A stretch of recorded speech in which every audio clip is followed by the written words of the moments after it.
ভিডিওটি যেসব classical homeopathic চিকিৎসকরা আসল বা ক্লাসিক্যাল হোমিওপ্যাথি শিখতে চান, হোমিওপ্যাথিক যে পদ্ধতিতে চিকিৎসা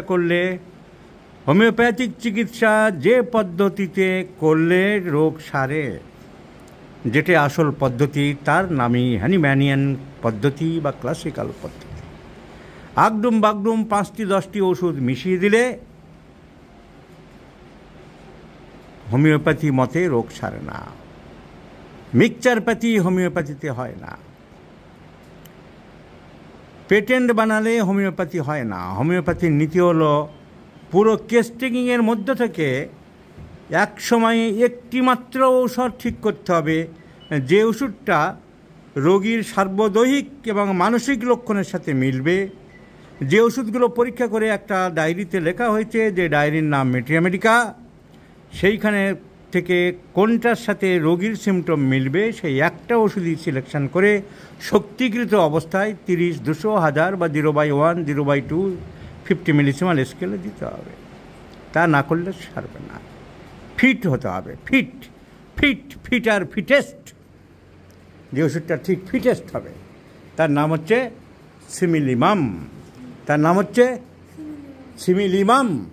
কি নাম? সিমিলিমাম।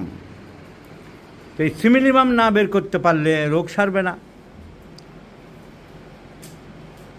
ঘুরে বেড়াতে হবে সবাইকে, অন্ধের হস্তি দর্শনের মতন ঘুরে বেড়াতে হবে। এই যে ছেলেটি বয়স 11 বছর, এর বাবাও টুকটাক হোমিওপ্যাথিক টুকটাক করেন না পুরোপুরি করেন?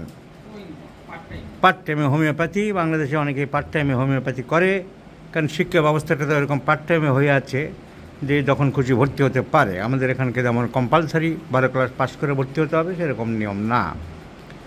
তা অনেকে চাকরি বাকরি করে পার্ট টাইমে হোমিওপ্যাথি করে, এর বাবাও করে। থাকে এরা সাতক্ষীরা জেলায়। সাতক্ষীরার কোন থানা? কি কলাগাছ থানা বললি? কলাগাছ, কলারোয়া। তো এই বাচ্চার জন্যে আপনি কি ওষুধ দিয়েছেন ওকে, বা অন্য কাউকে দেখিয়েছেন? হ্যাঁ, দেখিয়েছি। কি ওষুধ পড়েছে? আচ্ছা, রোগটা বলে নিই আগে। এই বাচ্চার মেন সমস্যা হলো এর হাতের তালু এবং পায়ের তলা প্রচণ্ড শুকিয়ে যায়, ড্রাইনেস।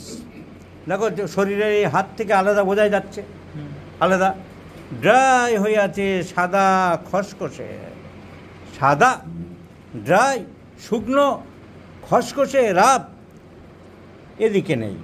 হাতের তালু আর পায়ের তলা একই। পায়ের উপরে আছে ডরসাম অফ দ্য লেগস। পায়ের তলা দেখি বাচ্চা, মুচু করো, তোলো। পায়ের তলা কেটে গেছে নাকি? কি করে কাটলো? হ্যাঁ, ইটে লেগে। বাংলাদেশে ওই কাটা পা নিয়ে তুমি ইন্ডিয়াতে এসছো, তোমার তো বর্ডারে ঢুকতে দিল কেন?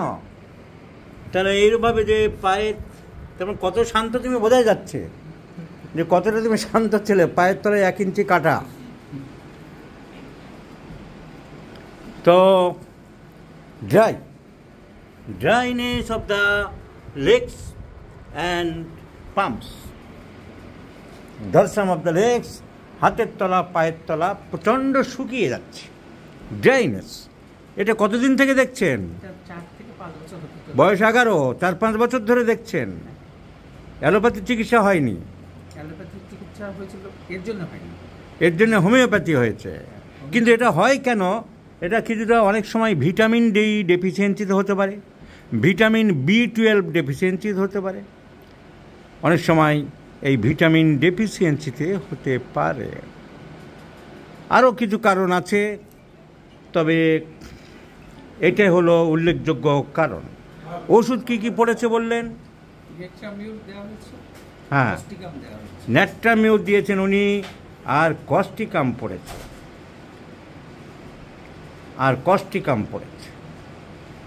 আর কিছু পড়েনি।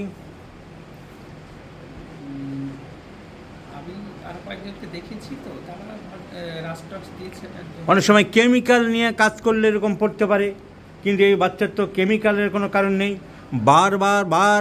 বারবার জলে হাত ধুলে হতে পারে। তুমি কি বারবার জলে হাত ধো? প্রায় হাত ধুতে ছোটোবেলা থেকে।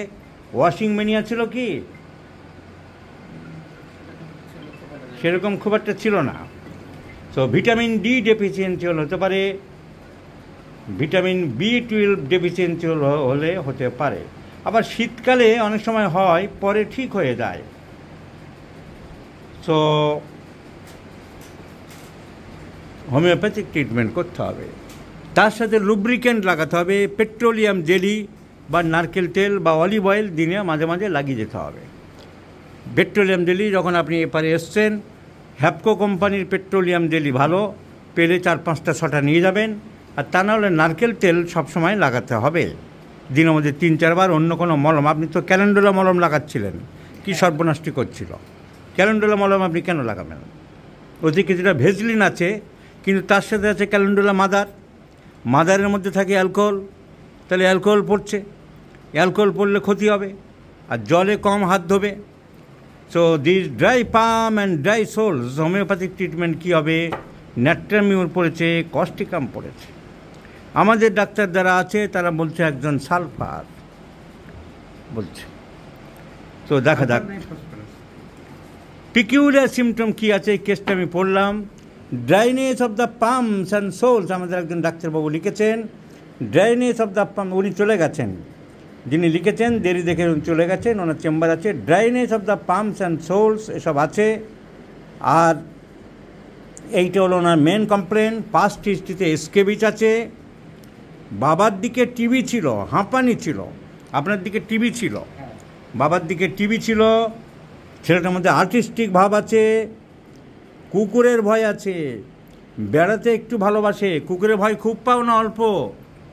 খুব পায়, কুকুরের ভয় খুব পায়। বেড়াতে খুব ভালোবাসো না অল্প? ঘুরতে ভালোবাসে। বাংলাদেশে ঘুরেছ বিভিন্ন জায়গায়? কটি জেলা বাংলাদেশে? অসংখ্য বললে হবে না, নম্বর সংখ্যাই বলো। 64 জেলা। তো বেড়াতে ভালোবাসে, কুকুরের ভয়। সর্দি কাশি প্রায় লাগে? সর্দি কাশি খুব একটা লাগে না। বংশে টিবি ছিল, কি ওষুধ? ফসফরাস কিংবা সালফার। এগুলো শুনলে কোন ওষুধ মাথায় আসে? টিউবারকুলিনাম মাথায় আসে। যে বংশের টিবি ছিল, আর্টিস্টিক বাঁচে, ছবি টবি খুব ভালো আঁকে, গান টান করে, বেড়াতে ভালোবাসে, কুকুরের ভয় মাথায় আসে, টিউবারকুলিনাম। সিমটম আর কি আছে? গরম বেশি, হট পেশেন্ট, মিষ্টি অপছন্দ, অ্যাভারশন টু সুইটস, থার্স্টলেস, পিপাসা কম, ঘামে গন্ধ, প্রস্রাবে গন্ধ, বেড়াতে ভালোবাসে, এই আছে, জেদ আছে। দুধ সহ্য হয়? দুধে কোনো অসুবিধা হয় না বাচ্চা? সাব্বাস। সালফার কেন? Sir hot patient. Hot patient, urine সবকিছু অফেন্সিভ আছে। সবকিছু অফেন্সিভ আছে। আর ওই যে মানে শরীর একটা, ওই যে হাত বারবার ধোয়। হাত বারবার ধোও? এখনো ধোই? শুকিয়ে যায় তাই ধোই, অভ্যাস নয়, রোগ কমানোর জন্য ধোই। আর তারপরে অ্যাভারশন টু সুইটস আছে। অ্যাভারশন টু সুইট আছে। অ্যাভারশন টু সুইট আরও 5টা ওষুধ আছে। গরম অনেক ওষুধ আছে। আর ঘামে দুর্গন্ধ অনেক ওষুধ আছে। তাহলে সালফারের বিশেষত্ব কি? কোনো ওষুধ দিতে গেলে তো কমন থেকে আনকমনই আনতে হবে, কমন থেকে আনকমনই আনতে হবে। তাহলে হোয়াট ইজ দ্য বিশেষত্ব, পিকিউলারিটি কী আছে সেটা আমাদের দেখতে হবে। তো সালফারে আমরা পিকিউলার কিছু নিজস্ব সালফার। সিমটমকে 2 ভাগে ভাগ করা যেতে পারে।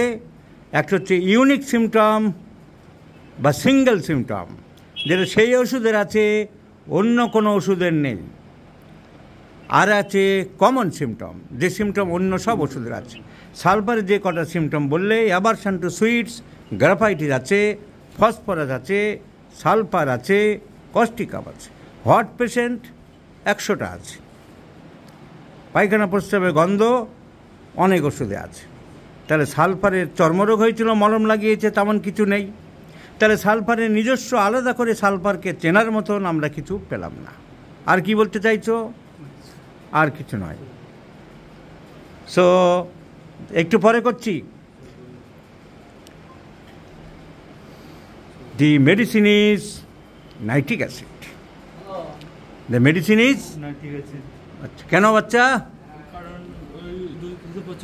ঘাম, পায়খানা, প্রস্রাব কোনটাতে বেশি গন্ধ?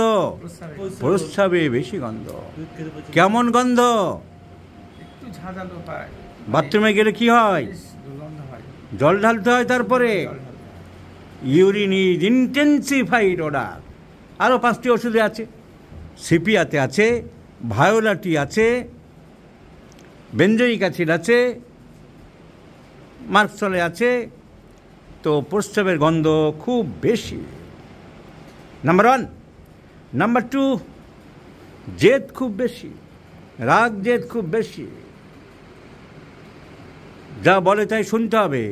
আপনি বলছিলেন যে টিভি চ্যানেল যেটা ও রাখবে সেটা থেকে সরালে মাথা গরম হয়ে যাবে, ওর জিনিসপত্রে হাত দেওয়া যাবে না। বোন হাত দিলে বোনকে মারে, আর যা বলবে তাই শুনতে হবে। অবস্টিনেট, হেড স্ট্রং, প্রচণ্ড জেদি ছেলে। তার ইঞ্জেকশন আছে, সেটা আমি পরে দিচ্ছি, এখন ভিডিও বলার সময় তো আর দেওয়া যাবে না। So head strong, very obstinate tendency. রাগারাগি হলে কাউকে ক্ষমা করতে পর্যন্ত পারে না। অ্যালেন স্কিনটে লেখা আছে, আনমুভড বাই অ্যাপোলজি, কাউকে ক্ষমা করতে পারে না। সাংঘাতিক জেদ, জেদ সাংঘাতিক, এটা আপনি স্বীকার করছেন? এর বাবা স্বীকার করছে যে সাংঘাতিক জেদি। জেদি ছেলে বলে দেখতে আসছে, দেখলো ভিড় জমে গেছে, যে কেমন জেদি। তুই দেখ, তুই চিড়িয়াখানার জন্তু হয়ে গেলে এখন। জেদি শুনে লোক দৌড়ে পিছন থেকে চলে এসছে তোকে দেখতে, যে আমাদের দেশে তো এমন জেদি নেই, বাংলাদেশের জেদি একটু দেখে নেই। So great obstinate, great obstinate, প্রচণ্ড জেদি। So nitric acid. ইউরিনে খুব বেশি গন্ধ, খুব বেশি গন্ধ। ইউরিন, ইউরিন স্ট্রং স্মেলিং, খুব গন্ধ। ইউরিন স্ট্রং স্মেলিং, খুব গন্ধ। অ্যান্ড ইরিটেবল, হেড স্ট্রং, একগুঁয়ে জেদি।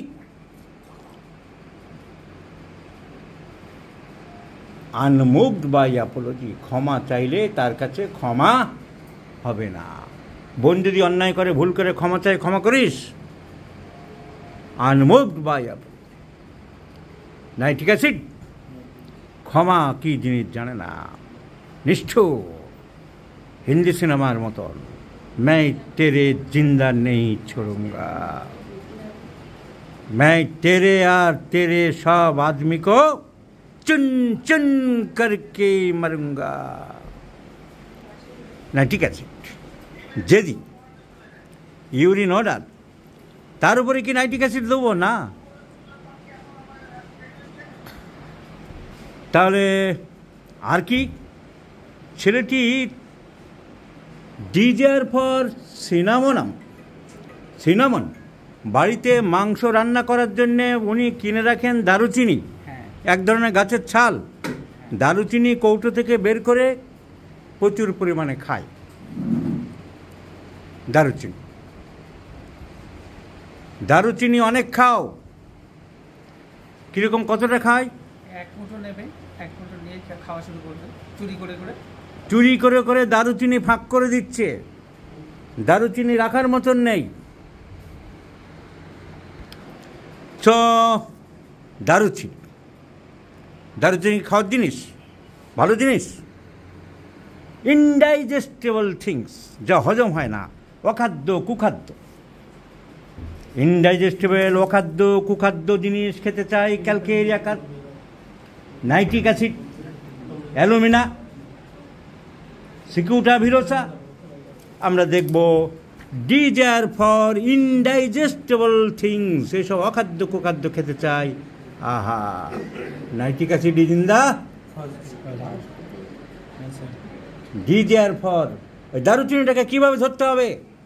ডিজায়ার ফর ইনডাইজেস্টেবল, ডাইজেস্ট হয় না, আরও একটা রুব্রিক আছে, সেটা হচ্ছে ডিজায়ার ফর পাঞ্জেন্ট, উগ্র গন্ধযুক্ত খাবার, লঙ্কা, হিং, দারুচিনি।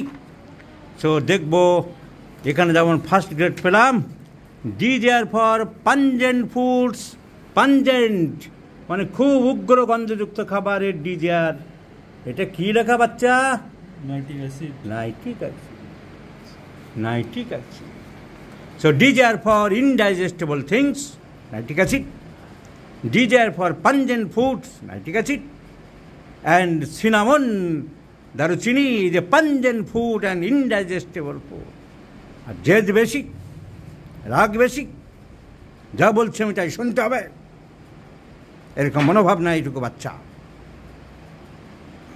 Nitric acid. আর প্রস্রাব করলে টেকা যায় না, nitric acid. So nitric acid is the choice of medicine. You are a boy belongs to nitric acid. বলো আই এম এ, বলো বলো, I am a nitric acid boy. কি হলো? বলো I am a nitric acid boy. তাড়াতাড়ি বলা।